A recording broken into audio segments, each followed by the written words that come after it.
그래서 이거 관련돼서 누구 의견 있어요? 예, 네, 그렇습니다.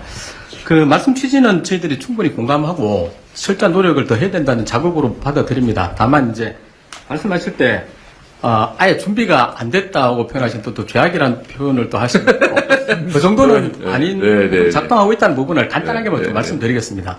원래 예산 편성을 할 때는 SOC 같은 경우는 지역 균형 발전이나 국민 편의, 국민 안전 이런 것 때문에 하게 되는 거고요. 다만 그 아래에서 우리가 집행 여건이라든지 이런 부분은 충분히 고민을 사실 해야 됩니다. 일단 편성할 때는 사실 저희 부도 고민하지만 기재부가 사업에 대한 축적된 데이터를 갖고 있기 때문에 부처가 좀 욕심이 들어가거나 의욕이 들어간다 하더라도 기재부에서 그 부분에 대해서는 부처 그 정부안 만드는 과정에서 감액을 시킵니다. 그런 과정이 있다는 부분도 있고요. 네.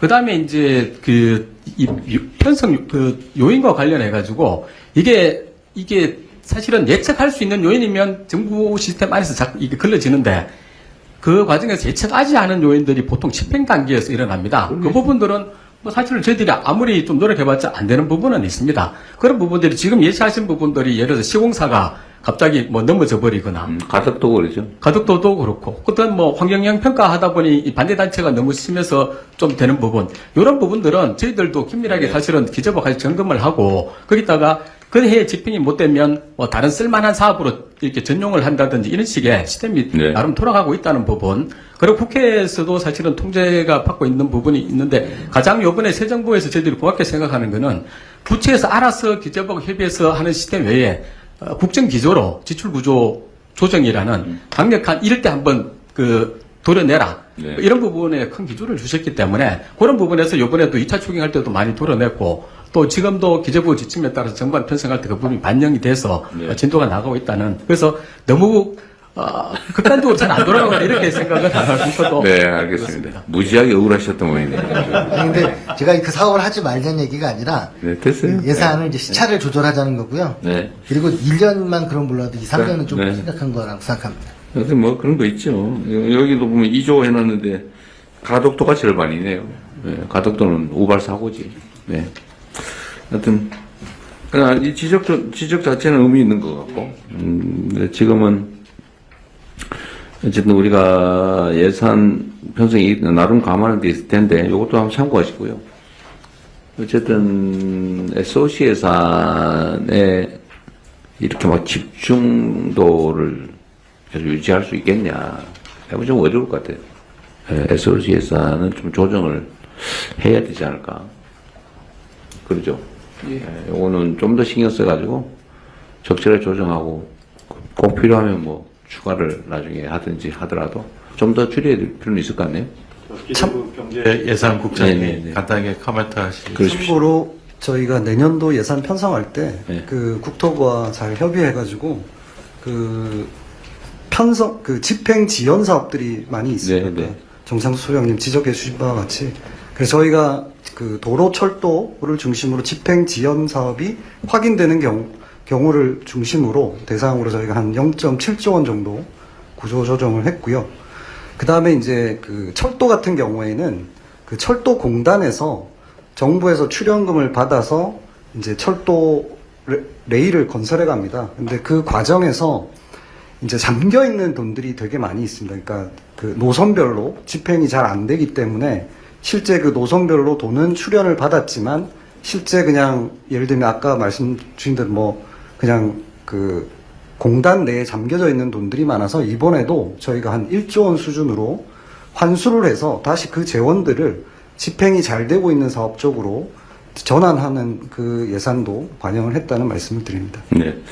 하여튼 이 SOC 예산은 정치적 요소가 꽤 있잖아요. 그죠? 거기 많이 휘둘리지 않도록. 어쨌든 뭐 정치인들 입장에서는 뭐 확보하는 게 최대 과제니까 뭐 등살이 보통이 아니죠. 네. 그래도 점 믿고 좀 버텨보세요.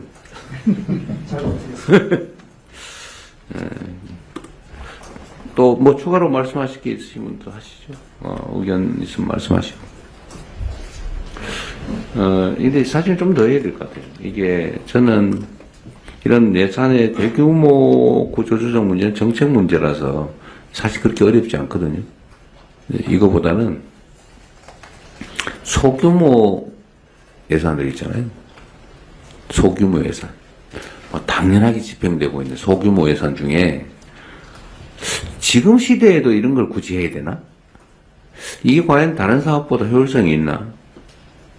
또는 이 돈으로 차라리 새로운 사업하면 훨씬 더 나을 텐데 이런 걸 찾아내는 게 중요하거든요. 그건 사실 공무원들 입장에서 못 찾아내요. 찾아내더라도 그 저항이 있죠. 이해관계가 있어가지고 쉽게 결정 못 하거든요. 그건 공직사회가 나빠서 그런 건 아니에요. 제가 볼 때는. 하기 어려워요. 누군가 지적해줘야 되는데, 그건 제가 지적하든지 해야 되는데, 저는 몰라요. 그리고 누가 하죠? 그래서 아까 말씀하신 그 민간 아까 이제 공개하는 게 일단 전제가 돼야 될 거고요. 네. 두 번째는 민간에서 그런 거를 세세하게 좀 찾는 노력을 하고 예를 들면 찾아내면 일부 그중에서 우리가 유효 없는 포상을 해준다거나 그런 메커니즘이 필요하고 좀 이쪽의 의지를 가지고 찾아내는 메커니즘을 좀 지금은 포상제도가 있나요? 예를 들면 뭐 예산에 대해서 문제 지적을 해서 그걸 조정을 해서 그래서 절감을 했다. 부패, 부정 이런 거 말고 그냥 단순한 예산의 효율성, 우선순위 이런 걸 조정한 경우에 그걸 찾아내서 반영이 되면 뭐 포상을 하거나 이런 제도 있어요? 그거 없을 것 같아요.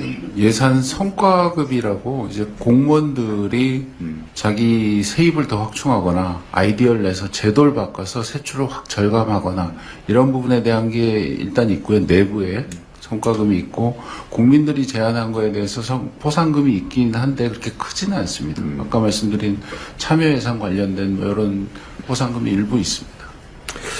어쨌든 새로운 사업을 시작하는 건 그리 어렵지 않은데 이미 시작한 사업을 조정하는 건 정말로 어렵잖아요. 일단 발견하기도 어렵고 발견해내도 실현하기 어렵단 말이에요. 근데 요거는 시스템을 뭔가 만들어야 될 것 같아요. 최소한 올해는 뭐 어쩔 수 없다고 하더라도 내년 예산에 대해서는 올해 편성되는 그것도 이미 사실 제로베이스 예산 편성해봐야 못해요 사실은. 말만 그러지. 그 어느 세월에 그래. 그거 하려면 한 1, 2년은 준비해야 될걸요? 그러니까 그거를 지금부터라도 이제 찾아내는 걸 좀 해야 될 것 같아요. 근데 그거 어떻게 할 거냐고. 그 상시화해서 할 수 있는 플랫폼을 한번 고민해 보겠습니다. 그리고 예산 당국하고 그 사실은 그 해마다 이게 재정에 대해서 상당히 많은 노력을 합니다. 연 중에도 예산 편성하기 전에도 분야별로 다 보는데요. 앞으로 분야별로는 플래닝도 중요하지만 지금까지 집행해 왔던 예산 말씀하신 관행적인 예산, 낭비적인 예산들을 찾아내는 쪽에 좀 더 집중해서 새로운 걸 계획하기 전에 기존에 있는 예산부터 먼저 점검하는 식으로 한번 부처와 같이 논의해 보도록 하겠습니다. 그 낭비 예산이라고 하면 기분 나쁘고 그러니까 저효율 예산. 저효율 예산을 고효율 예산으로 예산으로 수 있도록 한번 점검해 보도록 하겠습니다. 하여튼 그걸 좀 많이 찾아냈으면 좋겠습니다. 원래 이거 몇 시까지 하기로 돼 있었어요? 이미 시간이 많이 지나서요. 아마 의전 쪽에서 좀 다급한 것 같습니다. 아, 그래요? 네. 그럼 대통령님, 오늘 아마 시간적으로 좀 그래서 마무리를 해야 될 것 같습니다.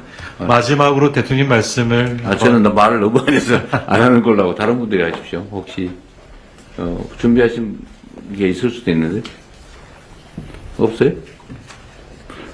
근데 왜 여기 여성 참석자가 두 분밖에 안 됩니까? 저 뒤에도 또 있고 그렇습니다. 예. 일단 비율상 너무 압도적으로 여성이 적은데. 한 말씀. 그러세요? 저 같은 경우는 뭐 재정학자인데, 열린 예정을 뭐 자주 사용하고 있습니다. 그래서, 정부 예산 이제 들여보는데, 들여다보다 보면은 공개가 세부 사업밖에 되어 있지가 않아가지고, 그 아랫단의 사업을 볼 수가 사실은 없습니다. 그래서, 아까 대통령님 중간에 그런 말씀 하셨는데, 저희가 보고 싶어도 사실 세부 사업이라고 그냥 개념상으로 있는 거기 때문에, 거기 무슨 사업 계획서가 붙어 있는 것도 아니고, 그래서 그냥 구분만 되어 있는 거거든요. 그래서 만약에 공개를 하게 된다면 조금 더 아래 단위까지 공개를 먼저 해주신다면은 그러면 뭐 국민들이 볼 때도 그 연구자들이 볼 때도 참 도움이 많이 되겠다. 연구자들이 연구 목적으로 구하는 것도 제한적이에요? 뭐 우리 개별 사업 뭐 알려진 것들은 뭐 하나씩 볼 수가 있는데 전체적으로 보고 싶으면은 아무래도 공개가 안 돼 있다 보니까 조금 힘들죠. 그래요? 네. 그 당연히 파일로 공개해야 되는 거 아닌가? 뭐 마이크로 데이터 이런 건 공개하는 걸로 저는 알고 있는데 그건 한번 확인해 보겠습니다. 어쨌든 잘 안 되면 저한테 다시 얘기해 주세요. 예. 제 전화번호 아시죠? 그렇게 하시고 제가 여성 얘기를 한 거는 어쨌든 이런 상황에서도 보면 여성 승진을 좀 더 많이 시켜야 되겠다. 여성 참석자를 좀 더 늘려야 되겠다 이런 생각이 좀 들었습니다. 빨리. 예산 정책과장 저 뒤에 있는데 여성 발언 한번 하세요. 예산 정책과장이 아. 넘버 2입니다. 거기서. 아 그러세요? 왜 뒤에 앉혀놨어요? 발언 안 하려고.